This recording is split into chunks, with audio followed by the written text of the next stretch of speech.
दुश्मनाने इस्लाम, 313 मुस्तफा के गुलाम, दिल में कोई डर नहीं, कोई खौफ नहीं, कोई वहशत नहीं। चल दिए नबी वाले निकल के मदीने से।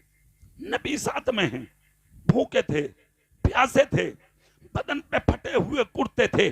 भूख और प्यास ने जब तड़पाया, गरम गरम रेत पर बद्र से पहले की जमीन पर गिरने लगे, जैसे कि जमीन पर भूख और प्यास की वजह से गिरे। खुदा की कसम कुर्बान जाएं, आप देखे तो सही, मेरे रसूल ने पलट के देखा कि गुलाम जमीन पर पड़े रो रहे हैं। रसूल पाक लौट कर आए, अपने गुलामों की तरफ नजर मेरे सरकार ने उठाई। उठाने के बाद जब गुलामों को देखकर तो पड़े हैं, आकर कहा किस लिए रो रहे हो? गुलामों ने कहा आका भूख चलने नहीं देती, प्यास चलने नहीं देती, लकाहत चलने नहीं देती। बस इतना ही कहा था, परवाही हवा का झोंका आया, शिकम पाक से नबी का कुर्ता हटा। कुर्ते का हटना था, सहाबा की नजरों ने देखा हम तो चंद वक्तों के भूखे हैं, प्यारे आका के शिकम में पाक से तो पत्थर बंधे हुए हैं।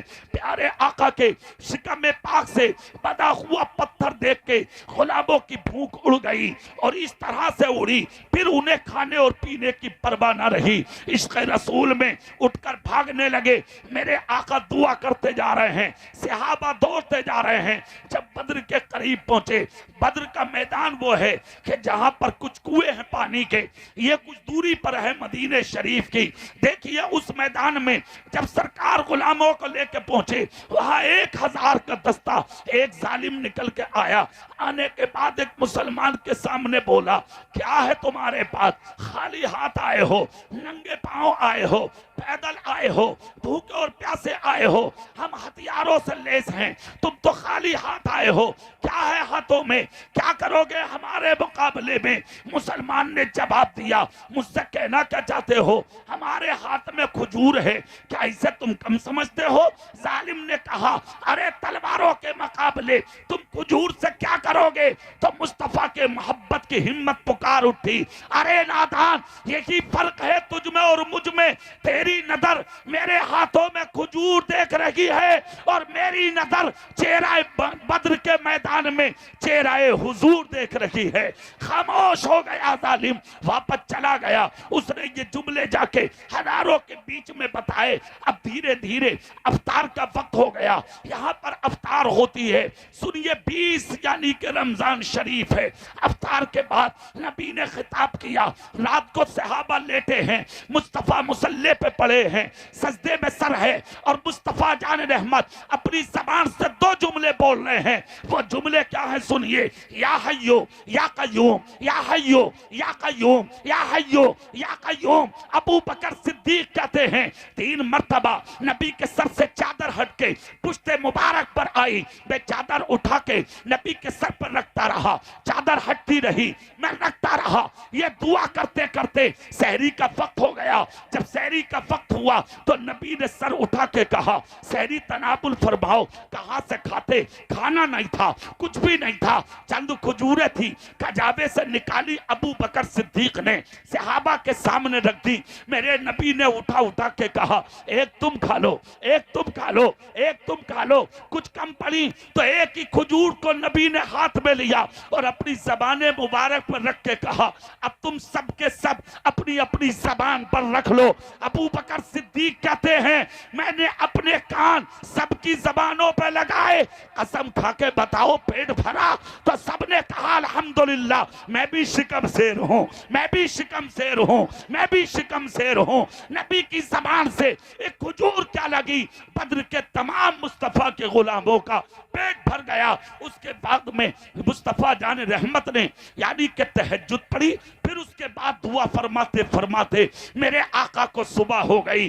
जुमले वही थे, या हय्यो या कय्यूम, या हय्यो या कय्यूम। अबू बकर सिद्दीक अर्ज करते हैं, आका अल्लाह की मदद आएगी, आका अल्लाह की मदद आएगी, आका खामोश हो जाइए, मदद खुदा उतरेगी। अभी अबू बकर कह रहे हैं, मैं ये जुमले बोल ही रहा था कि नबी ने पेशानी उठा ली सजदे से सर उठा के नबी ने उंगली का इशारा करके कहा, अबू बकर तुम भी देखो और मेरे जानिसारों सब देखो, अल्लाह ने तुम्हारे पैगंबर की दुआ को कबूल करके मदद भेज दी है। नजर उठा के देखा तो नूर चमका।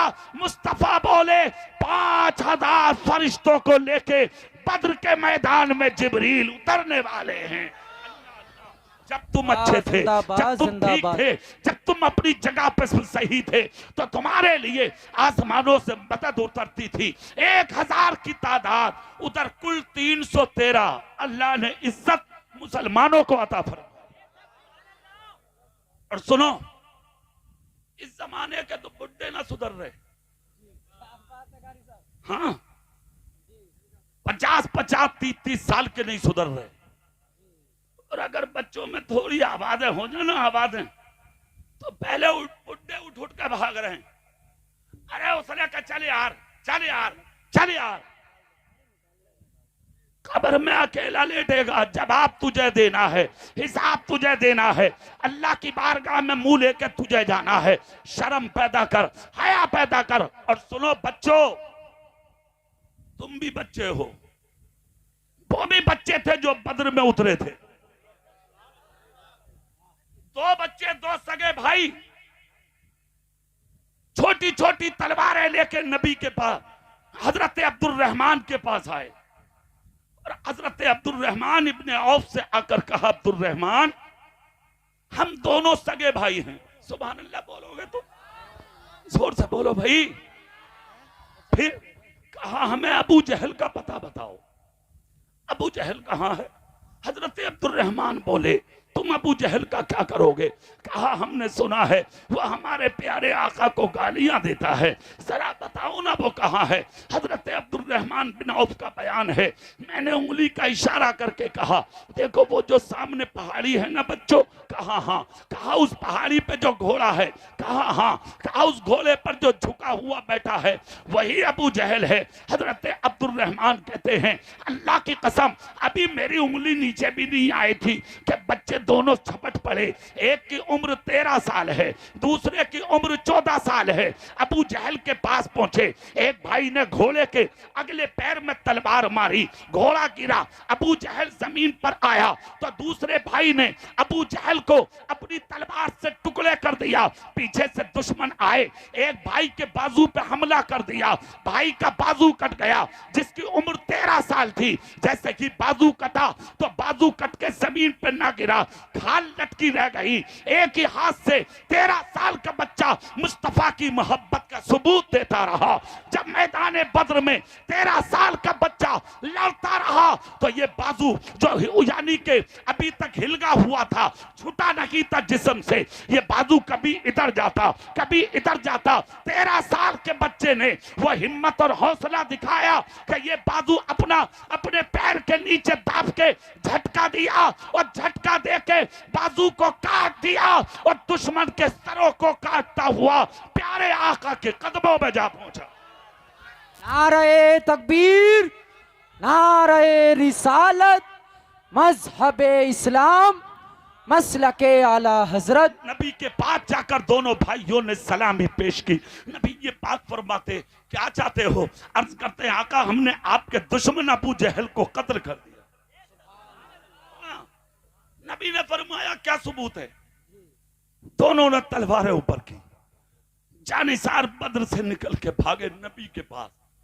आका मुबारक हो। कहा क्या हुआ? कहा ये बच्चे हैं ना, बच्चे, सरकार इन्होंने अबू जहल को मार डाला। अल्लाह अल्लाह, दोनों की तलवारें नबी ने देखी। कहा दोनों का हिस्सा बद्र में बराबर है। खुदा की कसम 70 लोग कत्ल किए गए थे बद्र में जो मक्के से मुस्तफा की मुखालफत में आए। इज्जत अल्लाह ने 313 को अता फरमाई। कितनों को अता फरमाई? हाँ, तुम मर जाओ आपस में, तुम आपस में ही लड़ो। क्या हाफिज जी उसने भगाए हैं तो अब मैं ना लाने दूंगा। अब इमाम साहब उन्होंने भेजे हैं तो अब देखो कैसे रखेगा ला के मस्जिद में, वो कैसे लाएगा और वो कैसे लाएगा। और तुम्हारे गांव में ना हो रही हो, मेरे गांव में भी रही है भैया, सही बता रहा हूं। इमाम इस टाइम हमारे गांव में भी ना, मुतलक बोल रहा हूं, पूरी कौम के लिए। हमारी सारी कौम का हाल आज यही है, इसीलिए तुम पिट रहे हो, आज मर रहे हो, और तुम्हें बचाने वाला आज कोई नहीं। वरना तुम ही वो कौम हो जिन्होंने 1000 साल तक हिंदुस्तान की जमीन पर हुकूमत की थी। जोर से बोलो, जोर से सुनो। फिर अगली बात और बता दूं दो एक, उसके बाद तकरीर खत्म कर दूं। बद्र की जंग हुई, जैसे कि जंग बद्र हुई, मुस्तफा जब मदीने में आए हैं जंग बद्र की फतह के बाद, तो मदीने की लड़कियों ने वही तराने गाए थे जो नबी की आमद पे गाए थे। छतों पे चढ़ के, रास्तों में निकल के तब बजाई थी बच्चों ने, औरतों ने तराने गाए थे मुस्तफा की कामयाबी के। मुस्तफा जान रहमत मदीने में आ गए, लेकिन ये जो मक्के के लोग थे, ये मक्का पहुंचे, 70 लोग मारे गए थे, और बड़े बड़े अबू जहल, उतबा, शेबा, ऐसे ऐसे कोहराम मच गया था मक्के में, धुआं निकल गया था मक्के में, पैर उखड़ गए थे मक्के में। उतबा की जो बहन थी ना, जिसको लोग हिंदा और हिंद के नाम से जानते, ये बड़ी जबरदस्त औरत थी। इसने मक्के में जा जाके अपने भाई उतबा की दुहाई दी, घर घर में जाके रोई, घर घर में जाके नगमे गाए, घर घर में जाके नूहे पड़े, यहां तक कि इसने पूरे मक्के को ला करके यानी कि एक प्लेटफार्म पर खड़ा कर दिया। बेवाएं मिल गई आपस में, यतीम लड़की और लड़के मिल गए आपस में, पूरा मक्का निकल गया। रसूल पाक की मुखालफत में तकरीबन 3000 लोग इकट्ठा हुए। कितने बोलो जोर से? कहा चलो मदीना, हम बद्र का बदला लेंगे मुसलमानों के पैगंबर मोहम्मद से। इतना कहकर इन्होंने निकलने का इरादा किया। एक बात तुम्हें बता दूं मैं, नबी पाक के हर काम में हिकमत है। हजरत अब्बास जो थे, ये नबी के चचा थे, इन्होंने कलमा पढ़ लिया था मक्के में। इन्होंने हिजरत के 3 दिन पहले कहा था नबी से, अगर आपका हुक्म हो तो मैं भी आपके साथ चलूं। नबी ने फरमाया नहीं चचा, तुम मक्के में रहो, जब तक मेरा हुक्म ना हो तुम मदीने मत आना। आज चचा काम आए। मक्के वालों ने सोचा आज मक्के में मोहम्मद का कोई नहीं है, मगर जब 3000 ने मुखालफत में दस्ता 3000 का बना लिया, तो इन्होंने समझा हम खामोशी से मदीने पे हमला करेंगे। इधर नबी के चचा कलमा पढ़े बैठे थे। उन्होंने एक तेज रफ्तार सवार को बुलाया, कहा मुंह भर के इनाम दूंगा, ले ये खत है, तू मेरे नबी तक मदीने में पहुंचा दे। कहा कहां मिलेंगे?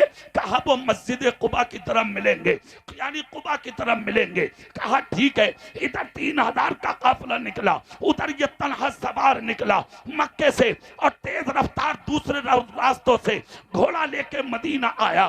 देखा तो नबी कुबा में बैठे थे। खत दिया मेरे आका को, ये 2 दिन पहले पहुंच गया काफिले से। खत को पढ़ा मेरे नबी ने, कहा तुम वापस चले जाओ, अपनी जान की हिफाजत करो, चचा को मेरा सलाम बोलो, और उनसे जाकर कहना तुमने बड़ा काम किया। इधर मदीने के सहाबा को नबी ने बुलाया, कहा बद्र का बदला लेने लोग मदीने पे चढ़ाई कर रहे हैं, तुम अपने घरों में बैठकर उनका दिफा करना, घरों से बैठकर काम करना। कहा ठीक है। 3000 लोग आ गए मदीने के करीब, आकर हमला किया। ये अपने घरों से बदला देते रहे, वो करीब होते चले गए, करीब होते चले गए, यहां तक कि मेरे नबी को जब खबर मिली कि वो कुबा के पीछे हैं, ओहद के पीछे हैं, सरकार कुछ कीजिए, तब नबी ने 1000 लोगों को निकालने का हुक्म दिया। जब 1000 लोग निकले, 200-300 लोगों ने, तो 300 लोगों ने मुखालफत की, 700 लोग नबी के साथ चले। 700 लोग जब नबी के साथ चले, तो मेरे आका ने जबले ऐनैन पर जाकर 50 लोगों को खड़ा किया। कहा कि तुम तीर अंदाज हो, तुम 50 लोग यहां से तीर चलाना, बकिया लोग नीचे रहेंगे, हम इधर देखेंगे, तुम उधर देखो। 50 लोगों से एक जुमला बोला था तालकपुर वालों, वो जुमला गौर से तुम भी सुन लो। कहा जब तक मेरा हुक्म ना हो, जब तक इस पहाड़ से नीचे मत उतरना। कहा बिल्कुल ठीक है। जंग शुरू हो गई। उधर 3000 और उधर पहाड़ पर सिर्फ 50 मुस्तफा के गुलाम। जोर से बोलो यार। उधर 3000 और इधर 50, बकिया सारे नबी के दस्ते में हैं। तीर बरसाते रहे लोग, उधर से तीरों की बरसात, इधर से तीरों की बरसात, इधर ऐसे ऐसे तीर चलाने वाले थे। हजरत अब्दुल रहमान जो थे वो ऐसे निशानेबाज थे कि उन्होंने एक ही बार में खड़े होके मैदान ओहद के दिन, जंगे ओहद के दिन 1000 तीर मारे थे। अगर तुम लगातार 10 ढेले फेंक दो तुम्हारा हाथ दर्द करने लगेगा। इन्होंने 1000 तीर फेंके थे, मगर किस लिए फेंके थे? तीर फेंकने वाले अब्दुल रहमान थे, उठा के देने वाले मेरे रसूल थे। अल्लाह अल्लाह, 1000 तीर इन्होंने 3000 लोगों पे दागे। जब तीर चले गए, खुदा की कसम ये रास्ता छोड़ के भाग निकले। जैसे कि रास्ता छोड़ के भागे तो जो जंगे जबल ऐनैन पर खड़े थे उन्होंने सोचा कि हमारे नबी ने कहा था जब तक मैं ना कहूं नीचे मत आना, मगर जंग तो हम जीत गए, कामयाब तो हो गए। ये 3000 लोग तो जगह छोड़ के भाग गए, लिहाजा अब उतरो, अब जंग तो हम जीत ही गए, फतेह तो मिल गई, अल्लाह ने कामयाबी दे दी, चलो उतर के। हालांकि इनके इरादे भी गलत नहीं है, इनकी सोच गलत नहीं है, इनका मतलब नबी की नाफरमानी नहीं है, इनका मतलब ये नहीं था कि हम नबी के हुक्म पर अमल नहीं कर रहे। इनके दिमाग में ये था अल्लाह ने फतह दे दी, हम जंग जीत गए, इसको खता नहीं कहा जाएगा, ये इज्तिहादी बात होती है। लिहाजा ये यहाँ पर खड़े रहे। कुछ देर के बाद में सिर्फ 10 खड़े रहे, 40 उतर के नीचे आ गए। उस वक्त तक खालिद इब्ने वलीद ईमान नहीं लाए थे, वो कुफारे मक्का के साथ थे।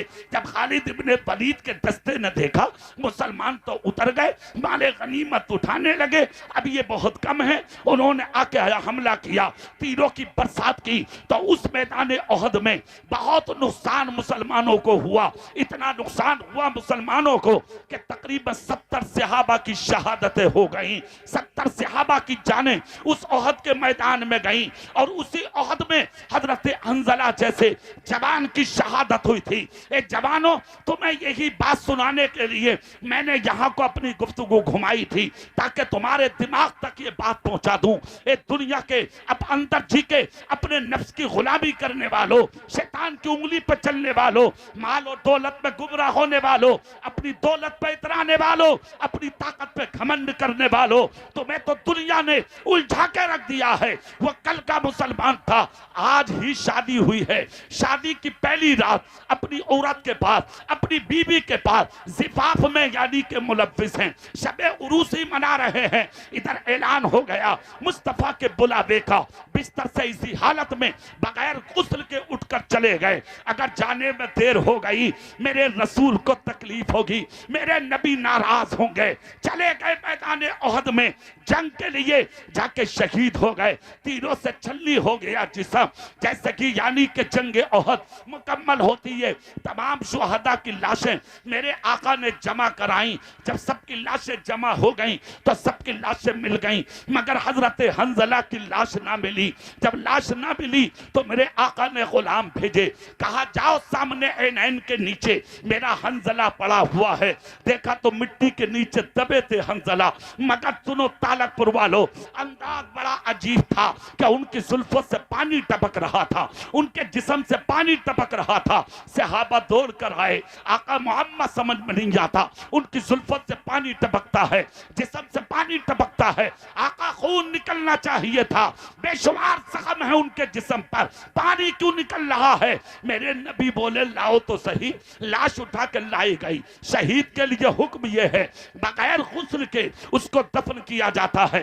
हजरत हंजला की लाश जब लाकर रखी गई तो मेरे आका ने देखा, अपने दोनों हाथ उठाए, मेरे सरकार ने अपनी आंखों पर रखे और मेरे नबी हाथ रख के चेहरे पर रोने लगे। जब सरकार की आंख से आंसू निकले तो सहाबा की चीखें निकल गई। आका बात क्या है? मेरे नबी फरमाते हैं, ए जानिसारो, ये मेरा आशिक है, ये मेरा दीवाना है, ये मेरा गुलाम है। इसकी शादी की पहली रात थी, ये अपनी नई नवेली दुल्हन के पास जिफाफ में मशगूल था, शबे उरूसी में था, पहली रात थी तो अपनी बीवी के बिस्तर पे था, मेरी मोहब्बत में नापाकी की हालत में उठकर आ गया। इस पर गुस्ले जनाबत था, वाजिब था गुस्ल करना, मगर गुस्ल की मोहलत ना मिली। गुलाम आ गया, अल्लाह की मशीयत ने ये गवारा ना किया कि इसको इसी हालत में रखा जाए। अल्लाह ने फरिश्तों से मेरे गुलाम का गुस्ल करवाया है, और गुस्ल भी दुनिया के पानी से नहीं बल्कि जन्नत के पानी से दिलाया। सुनिए, ये हजरत हंजला है। दूसरी एक शहादत और हुई है इस्लाम के दामन में, उनको भी शहीद आजम कहा जाता है। जोर से बोलोगे तुम? हाथ उठा सकते हो एक बार सुभान अल्लाह के लिए। मैंने शुरू से अब तक तुमसे कुछ भी नहीं कहा, और तुम्हें ना कहना, क्योंकि मैंने आज तकरीर नहीं की, तुम्हें बैठाया है। सच्चाई यही है, इन्हें बैठाया है, वरना तुम्हें यहां मिलता कोई नहीं। या तो तुम थे या मैं था। तुम मुझे देख लो, मैं तुम्हें देख लूं, देखने का मजा आज की रात है। ये तो कई बड़ी खैरियत हो गई। आ गया दामने मुस्तफा, बस हो गया काम। अल्लाह का करम हुआ कि इनके दिलों में खौफे खुदा पैदा हुआ। जोर से बोलो भाई, चेहरा मेरी तरफ करके मेरी बात सुन लो। शहीद आदम इमाम हुसैन भी हैं, मगर शहीद आदम अमीर हमजा भी हैं। वो भी शहीद आदम है, ये भी शहीद आदम है। वो नबी के नवासे हैं और ये नबी के चचा हैं। वो करबला में शहीद हुए, ये ओहद में शहीद हुए। और क्यों शहीद हुए ये वजह सुन लो। तुम्हें जगाने के लिए ये बातें बतानी पड़ी, वरना मैं यहाँ तो नूर पे तकरीर करता, हुजूर की बातें मैं उस तर पैदाइश के ताल्लुक से बताता, मगर ये बताना बहुत जरूरी है ताकि तुम समझो कि दीन तुम तक कैसे आया। जोर से बोलो भाई। बद्र में उतबा मारा गया था। उतबा बहुत बड़ा आतंकवादी था मक्के का। इसकी बहन का नाम था हिंद। दुनिया आज हिंदा के नाम से जानती है। बड़ा कुट्टी थी मक्के में। उसने कसम खाई थी कि जिंदगी भर का जमा किया हुआ जेवर मैं उसके गले में डालूंगी जो अमीर हमजा को कत्ल करेगा। उसने कसम खाई थी। ये एक शख्स था जिसका नाम था वहशी। सुन लो, चेहरा मेरी तरफ करके। उस वहशी से कहा, तुझको कत्ल करना होगा अमीर हमजा, और उसको मारने के बाद उसकी लाश का मुझे पता देना होगा। कहा बिल्कुल ठीक है। अब चेहरा मेरी तरफ करके जरा बात सुनिए। जंगे ओहद में हजरत अमीर हमजा रसूल कौनैन जनाबे मोहम्मदुर रसूलुल्लाह सल्लल्लाहु अलैहि वसल्लम के ये चाचा हैं जो ईमान लाए थे मक्के में जबले अबी कुवैस के दामन में। अल्लाह अल्लाह सुनिए, आज वही अमीर हमजा ओहद में हैं। नरगे में आए दुश्मनों के शहीद कर दिए गए। शहीद करने वाले का नाम है वहशी। उन्होंने अपनी तलवारों से इनको यानी के जख्मी किया, कत्ल किया, शहीद कर डाला। फिर उसके बाद हिंदा से जाकर कहा, चलो हमने अमीर हमजा को कत्ल कर दिया। आई यानी के वहशी के साथ आने के बाद में इन्होंने लाश का जब पता दिया तो कहा, अमीर हमजा का सीना चाक करो। देखो सुनो सुनो, ये लिखा है, मैं बताऊं। उस औरत ने आकर के आपकी नाक, कान, जबान ये सब कुछ कटवा दिया, यहाँ तक के हाथों की उंगलियां काट के उसको रस्सियों में पिरो के इस औरत ने अपने गले में पहना था। और फिर उसके बाद आपका सीना चाक कराया गया, और सीना चाक करा के अमीर हमजा का कलेजा निकाला गया। कलेजा निकाल के इस औरत ने उसको चबाया था। सुनिए, ये दर्दनाक शहादत, यानी कि इस्लाम में पहली शहादत इतनी दर्दनाक हुई जितनी दर्दनाक शहादत हजरत अमीर हमजा की जंगे ओहद में हुई है। सुनिए, जब इनकी शहादत हुई तो वहशी ने कहा, लाओ लाओ, तुमने कहा था मैं जिंदगी भर का जमा किया हुआ जेवर तुम्हें दूंगी। औरत ने वादे के मुताबिक वह जेवर वहशी को दिया। देखिए, फिर उसके बाद में इस वहशी को आजादी मिली गुलामी से। लेकिन सुनो, बाद में यही वहशी तुम्हारे मेरे नबी का कलमा पढ़ के मुसलमान हो गए। अब यहां एक जुमला सुन लो।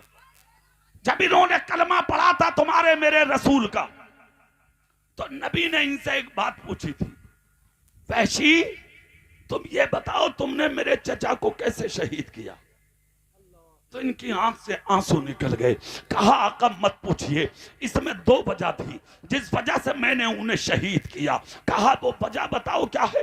कहा पहली वजह तो यह है, मैं जिसका गुलाम था उसने कहा था वैशी अगर तूने अमीर हमजा को शहीद कत्ल कर दिया अपनी तलवार से तो मैं तुझे आजाद कर दूंगा।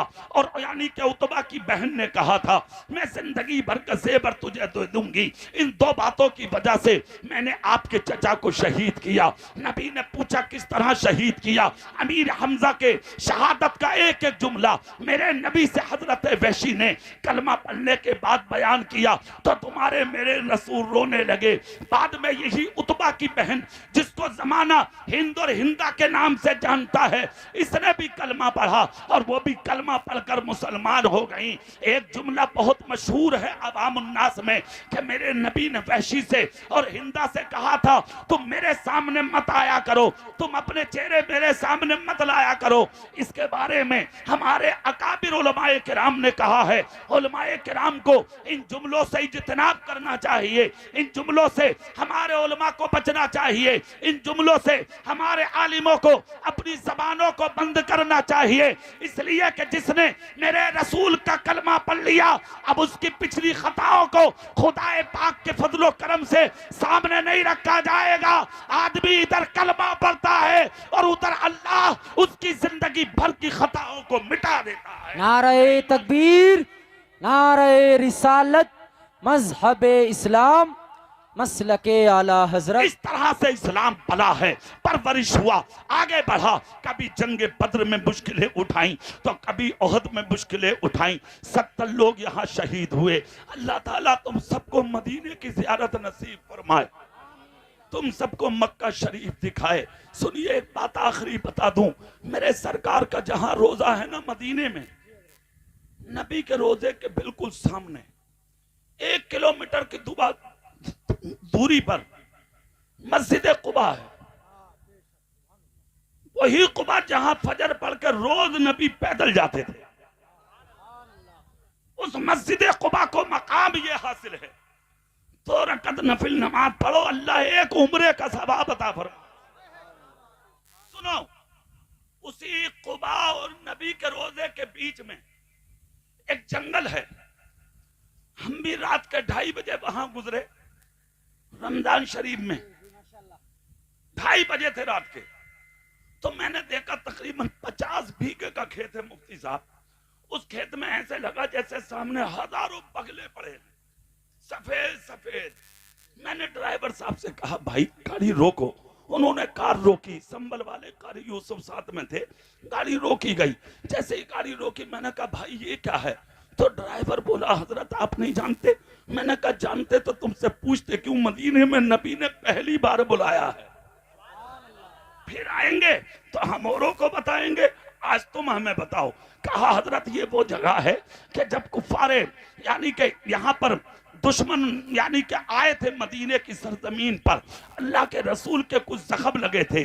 जब जख्म हुए थे ना यहाँ कहाँ पर, ओहद में, जब जख्म लगे थे तो ओहद की पहाड़ी के नीचे ही वो खेत है।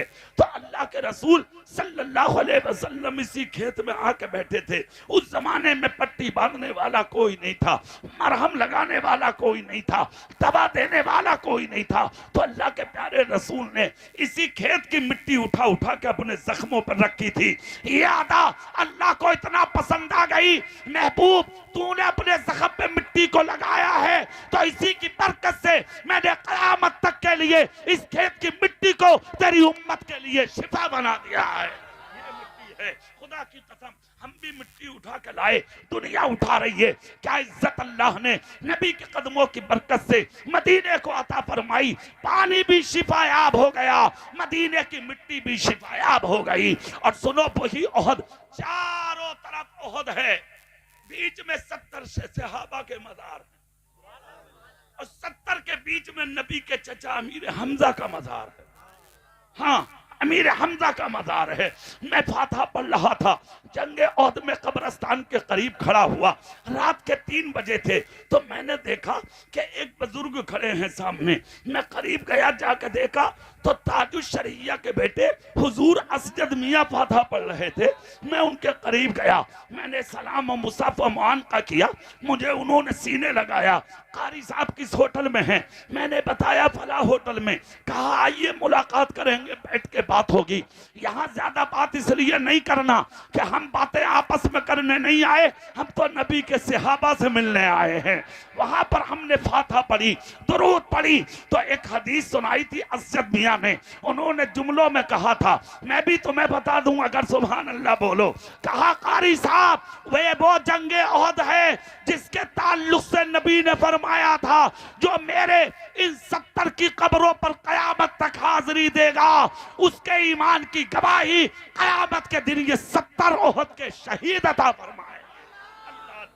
ये मर्तबे हैं वहां जाने वालों के, वहां हाजिरी देने वालों के। मेरे भाइयों, कभी कभी नजर दौड़ाया करो, कितनी मुश्किल से मिला है इस्लाम, कितनी परेशानियों से मिला है इस्लाम। खुदा के वास्ते मैं तुम सब तालकपुर के सुन्नियों से कहूंगा, अल्लाह के वास्ते आपस के झगड़े खत्म करो, आपस के निफाक खत्म करो, आपस की लड़ाइयां खत्म करो, मस्जिदों को आबाद करो, मदरसों को आबाद करो, अपने आलिमों की इज्जत करो, सफेद दाढ़ी वालों की इज्जत करो, उन्हें झुक के सलाम किया करो, और बिरादरी बात बिल्कुल खत्म करके आपस में मिलकर रहो। इसलिए कि हमारी कोई बिरादरी नहीं, हमारी बिरादरी का नाम मुसलमान है, उसी को मोहम्मद मुस्तफा का गुलाम कहते हैं। लंबी तकरीर कर ली और आपने सुन ली। अल्लाह ताला अमल की तौफीक बख्शे। आमीन। वाखिरु दावाना अल्हम्दुलिल्लाहि रब्बिल आलमीन। अस्सलामु अलैकुम व रहमतुल्लाहि व बरकातहू।